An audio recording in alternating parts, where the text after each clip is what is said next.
Hello viewers, আমি ইমরান চলে এসেছি আপনাদের সাথে ফ্রম টিউটল উইথ ইমরান। আর আজকে আমি যে বিষয়ে আলোচনা করব সেটা হলো আমরা সাধারণত ভিডিও বা আমাদের কোনো ছবির ব্যাকগ্রাউন্ড চেঞ্জ করার জন্য বিভিন্ন মাধ্যম খুঁজে পাই, কিন্তু আজকে আমি আপনাদের দেখাবো ফটোশপ দিয়ে কিভাবে খুব সহজে মাত্র কয়েক ক্লিকে আপনি আপনার ফটোটাকে পিছনে ব্যাকগ্রাউন্ড তুলে দিতে পারবেন। তো সেটা খুবই সহজ এবং খুবই সিম্পল।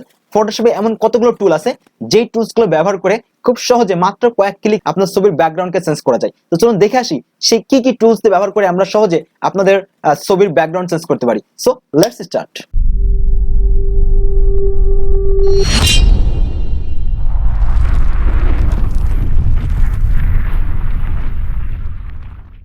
ফটোশপে ব্যাকগ্রাউন্ড চেঞ্জ করার জন্য কতগুলো পদ্ধতি আছে, আমি সবগুলো পদ্ধতি আপনাদের দেখানোর চেষ্টা করব ইনশাআল্লাহ।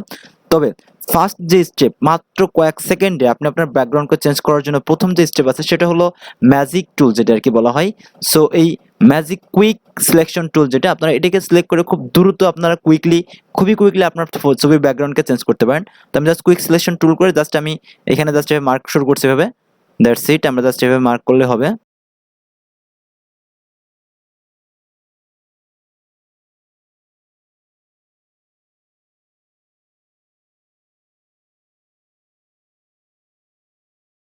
সো এবার এই অংশটা দেখুন একটু বেশি নিয়ে নিয়েছে, তার জন্য আমাদের জাস্ট অল্টার সিলেক্ট করতে হবে আর কি। ওকে, তো আমি জাস্ট এই যে এই অংশটাকে বেশি তো আমরা জাস্ট অল্টার চেপে ধরে দেখুন একটা মাইনাস আইকন দেখা হয় না, মাইনাস মতো। আমি জাস্ট অল্টার চেপে ধরে আপনারা জাস্ট এইগুলো এইভাবে জাস্ট ড্র্যাগ করে নেবেন, দ্যাটস ইট। ওকে, যে অংশ দরকার নেই জাস্ট অল্টার চেপে ধরে। ওকে, ইনাফ। তো এবার আমরা চাচ্ছি যে এই যে অংশ সিলেক্ট হয়ে গেছে, কোনো অংশ যদি বেশি হয়ে যায় বা কম হয়, জাস্ট অল্টার চেপে ধরে আপনারা সেই অংশটাকে রিমুভ করে দিতে পারেন।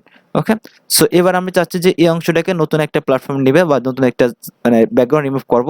তার জন্য জাস্ট এই যে রাইট বাটন ক্লিক করার পরে দেন রিফাইন ইডিজি, এই যে রিফাইন এজে ক্লিক করলে দেখুন আমাদের ব্যাকগ্রাউন্ড অলরেডি কি রিমুভ হয়ে গেছে। তো আপনারা এভাবে একটা প্ল্যাটফর্ম, এখানে নিউ ডকুমেন্ট, যাতে এখানে আপনার আউটপুটটা কেমন দেখতে চান, জাস্ট নিউ ডকুমেন্ট এখানে ক্লিক করলে নিউ ডকুমেন্ট চলে আসবে। জাস্ট নিউ ডকুমেন্ট ক্লিক করে ওকে প্রেস করলে আমাদের কি নতুন একটা ব্লার ব্যাকগ্রাউন্ডের ইমেজ একটা চলে এসেছে। তো এটা গেলো ফার্স্ট স্টেপ, যেটা আপনার মাত্র 20 থেকে 15 সেকেন্ড লাগবে এই ব্যাকগ্রাউন্ড রিমুভ করতে। সো এটা গেলো ফার্স্ট স্টেপ। তো সেকেন্ড স্টেপটা আমি দেখানোর চেষ্টা করছি। এবার আমরা জাস্ট রিমুভ করে দিই এটা। সেকেন্ড স্টেপ হলো কালার রেঞ্জ। আপনার ব্যাকগ্রাউন্ড যদি একই কালারের হয় তাহলে আপনি এই স্টেপটা ফলো করতে পারেন। সেই স্টেপটা হলো কি, সিলেক্টে ক্লিক করার পরে কালার রেঞ্জটা আপনি কালারটা এখানে ক্লিক করে কালারটা চুজ করে দিলেন। দেন আপনার এখান থেকে জাস্ট একটু মার্কিং করে কেমন হবে আর কি, জাস্ট আমরা একটু দেখে নিচ্ছি। ওকে, জাস্ট একটু দেখে নিচ্ছি। ওকে, এবার আমরা কি করতে পারি, ওকে সিলেক্ট করতে পারি। ওকে, এবার আমরা কি করব, এই সিলেক্ট থেকে ইনভার্সে ক্লিক করব। ওকে, ইনভার্সে ক্লিক করলাম। দেন আপনারা এই ম্যাজিক টুল দিয়েই আবার কি যে অংশগুলো বেশি নিয়ে নিয়েছে সেই অংশগুলো কি করবেন, জাস্ট অল্টার চেপে ধরে এই অংশগুলো রিমুভ করে দেবেন। দ্যাটস ইট, হয়ে যাবে তাহলে। ওকে, দ্যাটস ইট। ওকে, এবার দেখুন এবার আমাদের ব্যাকগ্রাউন্ডটা খুব দারুণভাবে কি সিলেক্ট হয়ে গেছে। এবার এই অংশটা আমরা আবার কি সেম ভাবে রিফাইন ইজি করতে পারি, কিংবা আরেকটা কাজ করতে পারি। জাস্ট এই অংশটাকে আমরা কন্ট্রোল সি প্রেস করে কপি করে কন্ট্রোল এন প্রেস করে নিউ ডকুমেন্ট নেই, যেখানে আমাদের একটা কি ব্ল্যাঙ্ক ট্রান্সপারেন্ট ডকুমেন্ট থাকবে ফর এক্সাম্পল। ওকে, প্রেস করছি। ওকে, কন্ট্রোল ভি প্রেস করলে কি এটা আমাদের নিয়ে নিবে। সো এটা গেলো দুইটা পদ্ধতি। এবার থার্ড যে স্টেপ আছে, আমি থার্ড স্টেপ দেখানোর চেষ্টা করব। সো থার্ড স্টেপটা হলো এমন হবে, আপনারা যদি চান যে পেন টুল সব থেকে বেস্ট ইফেক্টিভ একটা স্টাইল, সেটা হলো পেন টুল। আপনারা এই পেন টুল চুজ করে আপনারা কি আপনাদের ব্যাকগ্রাউন্ডটাকে সিলেক্ট করতে পারেন। কিভাবে আমরা ব্যাকগ্রাউন্ড রিমুভ করব, তার জন্য আমরা জাস্ট একটু জুম করে নেব। ওকে, জুম করে নেওয়ার পরে যে পেন টুলটা সিলেক্ট করে আপনারা জাস্ট এখানে ওকে জাস্ট দ্রুত এভাবে আপনারা কি করবেন, হ্যান্ড ওভার করে নিতে পারেন। ওকে, সেভাবে জাস্ট আপনি ইচ্ছা মতো মার্কিং করে আপনাদের পেন টুল মাধ্যমে আপনারা কি করতে পারেন, যে আমি জাস্ট দেখাচ্ছি আর কি, জাস্ট এভাবে আপনারা কি করতে পারেন, প্রত্যেকটা মার্কিং করে আপনারা সিলেক্ট করতে পারেন। ওকে, এটা হলো পেন টুলের কাজ। আপনারা পেন টুলটাও ব্যবহার করতে পারেন ব্যাকগ্রাউন্ড রিমুভ করার ক্ষেত্রে।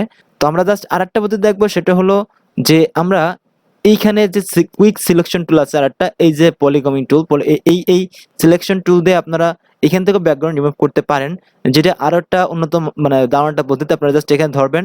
ওকে, জাস্ট এভাবে একটু কার্সার দিয়ে দারুণ করে নিয়ে এভাবে আপনারা কি করতে পারেন, এই ব্যাকগ্রাউন্ড রিমুভ করতে পারেন। তো বেস্ট দুটো পদ্ধতি হলো আমি আপনাদের দেখানোর চেষ্টা করছি, যে এই ম্যাজিক টুল প্লাস কালার রেঞ্জ এই দুটো সিলেক্ট করে আপনারা খুব দ্রুত আপনাদের ব্যাকগ্রাউন্ডগুলোকে রিমুভ করতে পারবেন এবং দ্রুত আপনার ইমেজকে সিলেক্ট করতে পারবেন। তাহলে আজকের এই টিউটোরিয়ালের উদ্দেশ্য হলো এটাই যে আপনি কিভাবে দ্রুত আপনি আপনার ছবির ব্যাকগ্রাউন্ডকে রিমুভ করবেন। আশা করি যে আপনারা খুব ভালোভাবে বিষয়টা বুঝতে পারছেন। তাহলে আজকে এই পর্যন্ত, নেক্সট আবার দেখা হবে। সে পর্যন্ত সকলে ভালো থাকবেন, সুস্থ থাকবেন। ওকে, বাই।